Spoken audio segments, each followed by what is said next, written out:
Make bedtimes the best times with Bookosmia's good night stories. For kids, by kids. What happens to friends when they are faced with danger? 12-year-old Shehryaar writes a story about a squirrel and deer. Teamwork makes the dream work. Nuts was quite an adventurous squirrel. One day, he snuck out of his home and scurried off to Mr. Elk's confectionery company to buy toffees. On the way, he met Robert the deer, his best friend. He said, "Hello, Robert. Would you like to come with me to Mr. Elk's confectionery company?" Robert replied, "Sure, but it's a long way from here. I've got to ask my mother." To which Nuts replied, "Oh, don't be so scared. You'll be back home in no time at all." "Okay," Robert replied nervously. Soon, they were both prancing joyfully through the forest, although Robert did feel a bit uncertain about the idea. As they were traveling, a gruesome beast appeared from behind the bushes. It was Mr. Gordon, the wicked fox. They both screamed at the very sight of him.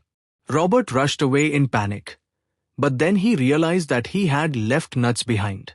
When he went back, he found that Nuts was frozen still in front of the fox, a common squirrel instinct. Mr. Gordon licked his lips and said, "I haven't had squirrel for dinner in a long time." He was about to grab Nuts when Robert screamed from behind the bushes. Well, what do we have here? A live and healthy fawn. He would make an even better dinner," said Gordon. He forgot all about Nuts and began chasing Robert. Nuts was alarmed by the scream and rushed to get help for Robert. He went to Mr. Copper, the wise squirrel who knew everything about how to trap foxes and other predatory animals. He lent Nuts his best mousetrap, known as the Great Fox Trapper, used by him to defeat most of his predatory opponents. Nuts ran as fast as he could and was just in time to overtake Mr. Gordon, who had cornered Robert.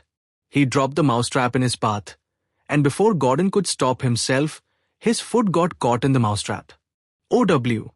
cried the hapless fox, whose foot was now swollen and red just like a tomato. After removing the agonizing trap, he could barely walk. Then, the nimble Nuts thumped his other foot with a thick yet short log. "Ah!" exclaimed the fox, who felt the greatest agony of his life. However, he managed to crawl up to his abode and didn't come out for several months. Both Nuts and Robert went back home and told their parents what they had done. Their parents were shocked and scolded the children for their deeds. But they also praised their excellent teamwork and their wonderful strategy in freeing the forest from a major terror for some time. Thank you.